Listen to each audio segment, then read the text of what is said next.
Gadadara Srivasade Gaura Bhakta Vrinda.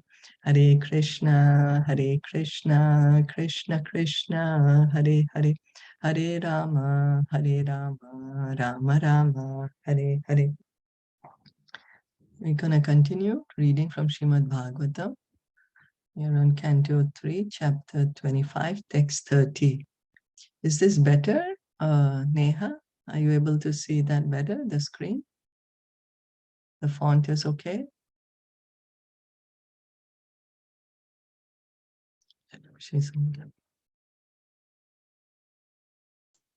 It's a bit small, actually. It is also small only. Yeah.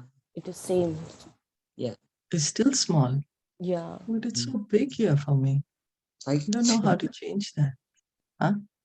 Because before, in fact, last week it was, a bit like bigger. Last week it was bigger. I don't know what did I do now. So it's not very... it looks a bit smaller, in fact, smaller than before. Oh, really? I mean, okay. Oh, I don't know what to do. I mean, we can read. If I zoom in. Just now it was better.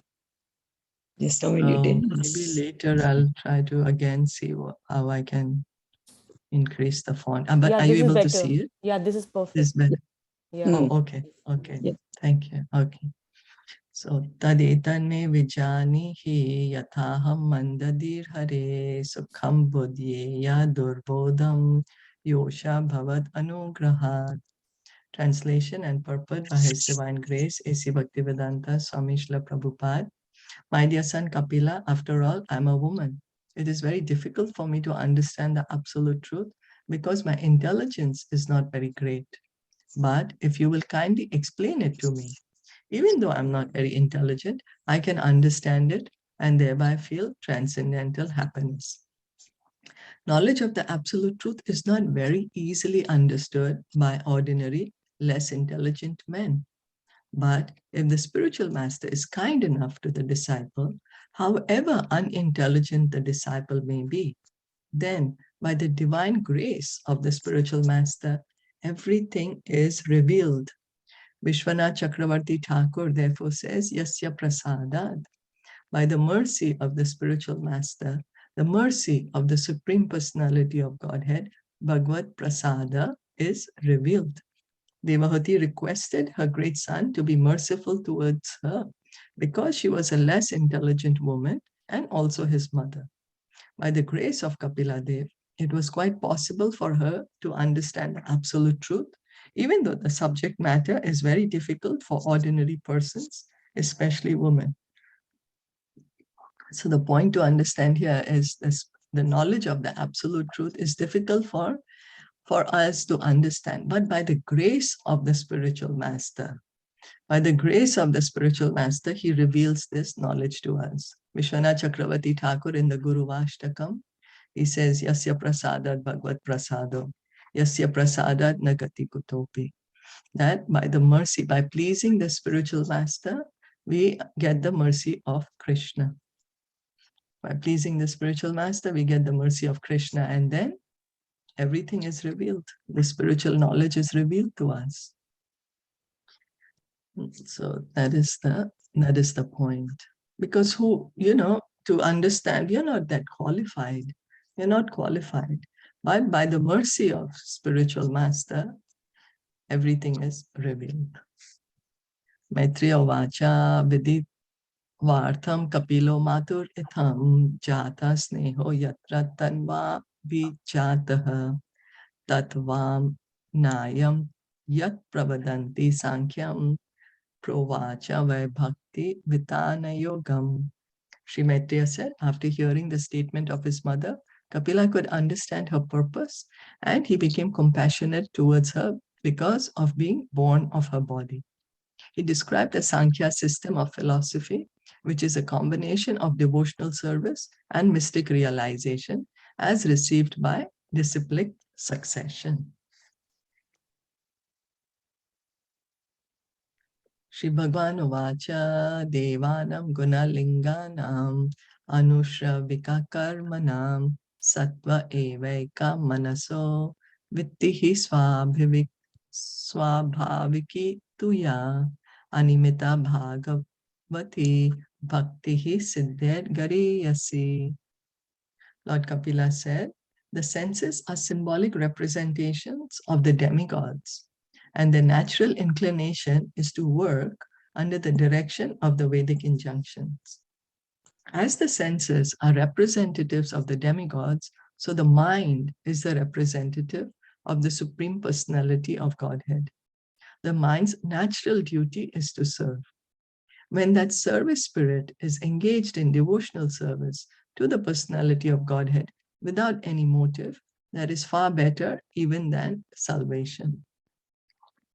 The senses of the living entity are always engaged in some occupation, either in activities prescribed in the injunctions of the Vedas or in material activities. The natural inclination of the senses is to work for something, and the mind is the center of the senses. The mind is actually the leader of the senses. Therefore, it's called sattva. Similarly, the leader of all the demigods who are engaged in the activities of this material world, the sun god, moon god, Indra, and others, is the Supreme Personality of Godhead. So the senses are, we have experience. It says eyes always want to see something. How long can we close our eyes? The ears, even without making really an attempt, all the sounds keep coming inside the ears. The nose, even without we wanting attempt, the nose continues to smell, wherever we pass by, smelling. So the senses are always active.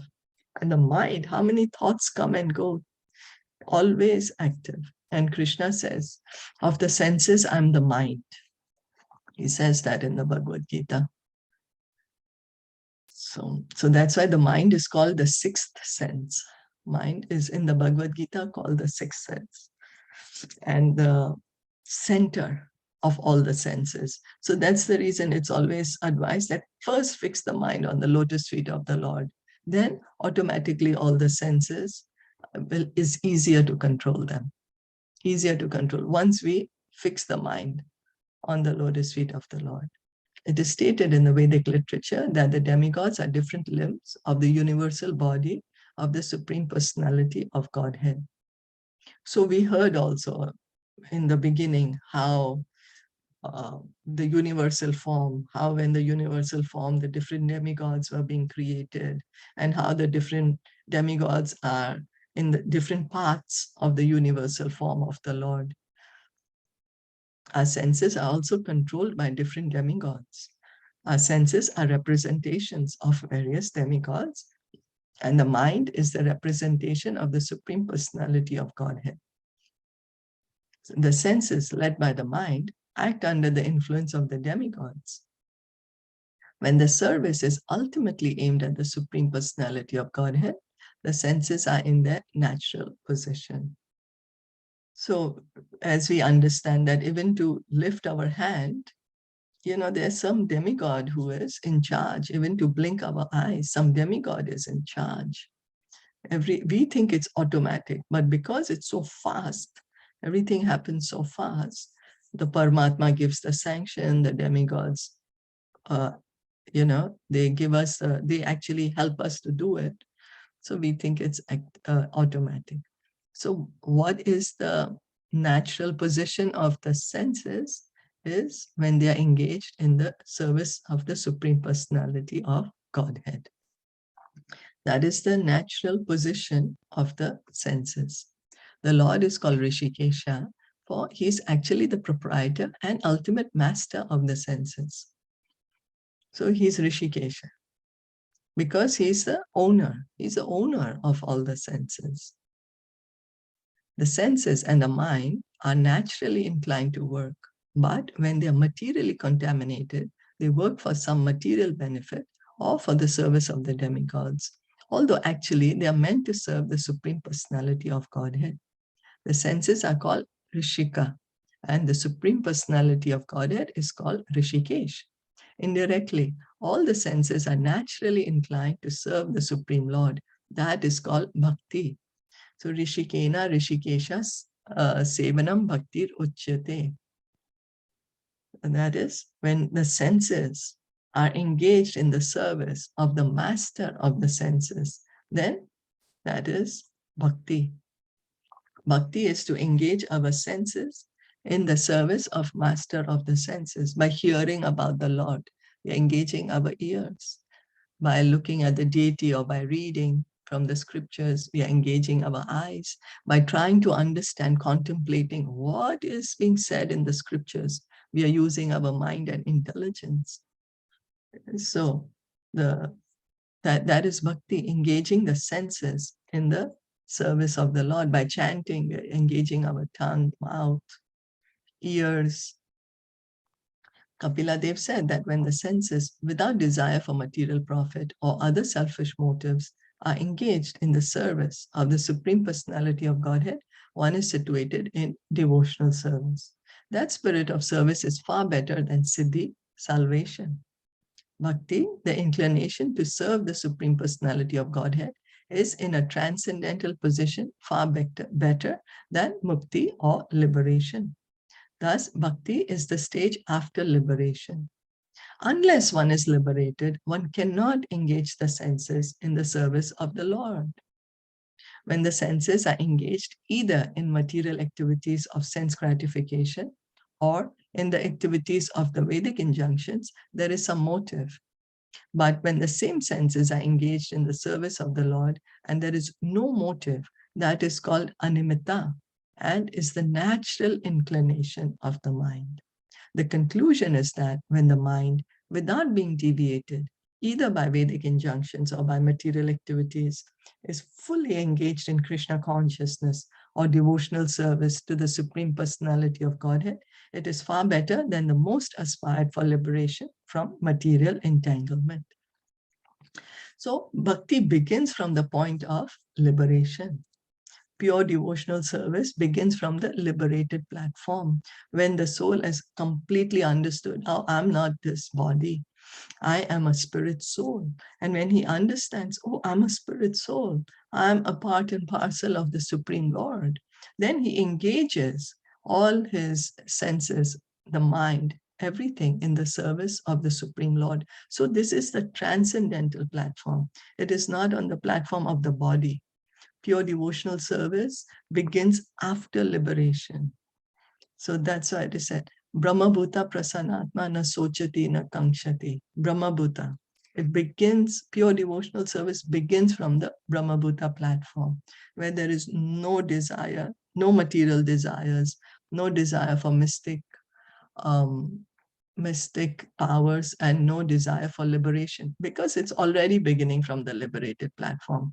The living entity is already liberated and is now saying, okay, I want to develop my Krishna consciousness. He's engaged fully in Krishna consciousness or devotional service. Is that okay? Yeah. So pure devotional service begins from the liberated platform. Right now, our senses are covered. They are covered. When we say our senses, means the real senses of the soul. When I say I belongs to the soul, not to the body.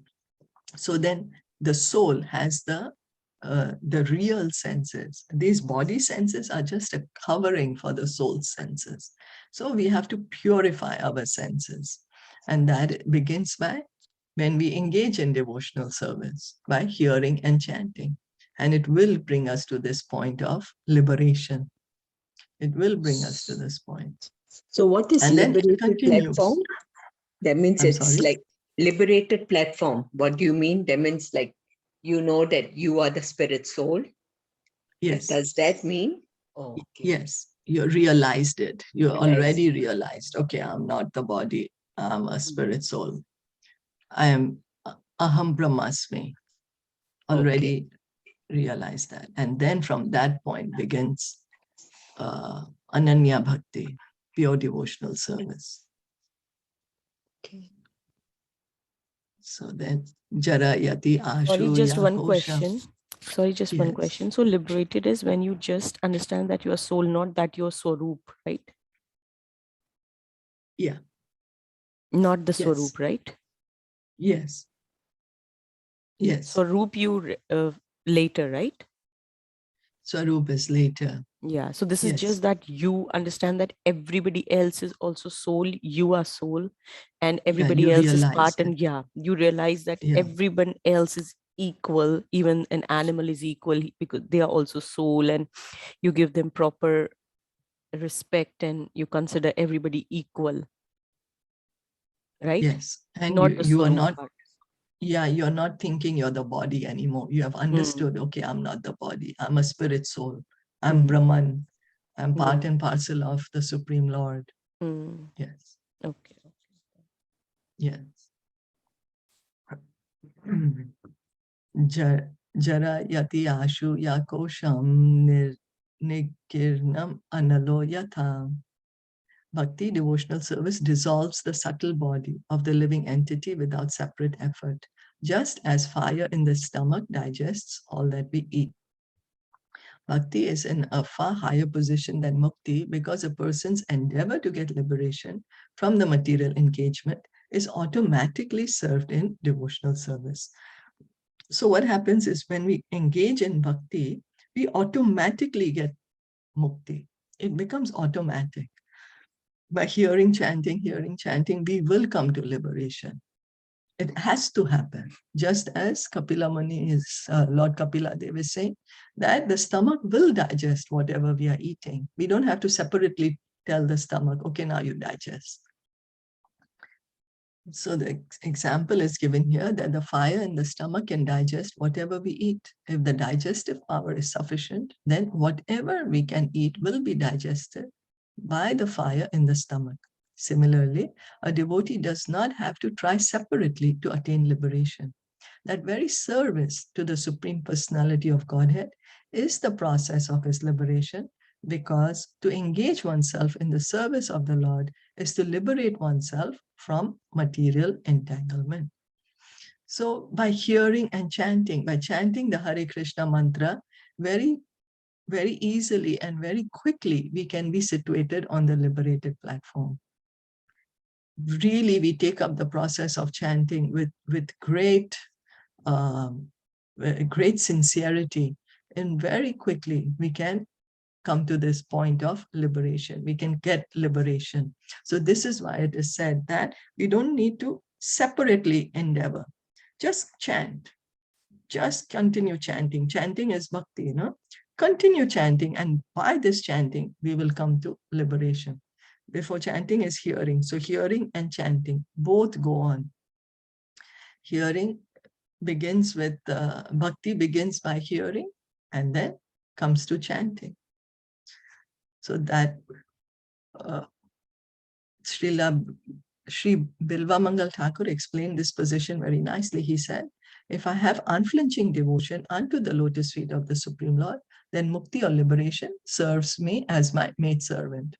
Mukti, the maidservant, is always ready to do whatever I ask. For a devotee, liberation is no problem at all. Liberation takes place without separate endeavor. So the point being said is we continue to hear and chant and we will get liberation.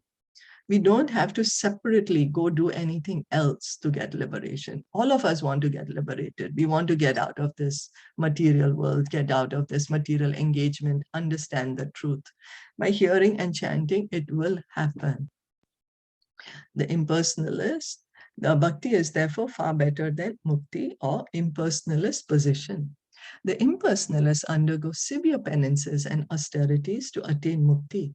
The bhakta, simply by engaging himself in the bhakti process, especially in chanting Hare Krishna, Krishna Krishna, Hare Hare, Hare Ram, Ram Ram, Hare Hare, immediately develops control over the tongue by engaging it in chanting and by accepting the remnants of foodstuff offered to the personality of Godhead. As soon as the tongue is controlled, naturally, all other senses are controlled automatically. Sense control is the perfection of the yoga principle. And one's liberation begins immediately, as soon as he engages himself in the service of the Lord. It is confirmed by Kapila Dev that bhakti or devotional service is gariyasi, more glorious than siddhi, liberation. So the point we have to understand is that simply by hearing and chanting, we will automatically be able to control the senses. And so it's like everything is going to happen automatically. Control of mind and senses will be there. Then, of course, we will get liberation. And then we don't stop there. We continue. We continue. That's the reason it's said bhakti begins from the pure devotional service, begins from the liberated platform. So that's being repeated here again. Is that okay?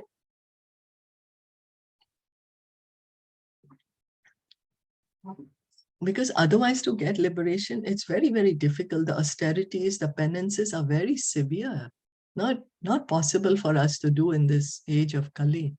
So the austerities in the bhakti, when we are doing bhakti, the austerities are very comparatively not so severe.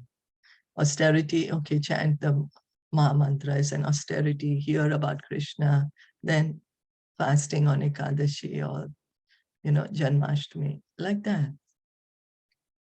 So in comparison, it's more doable.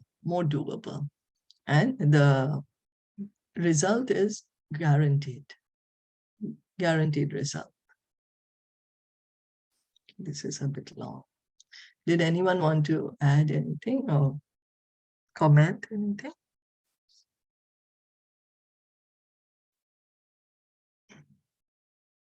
Or share any?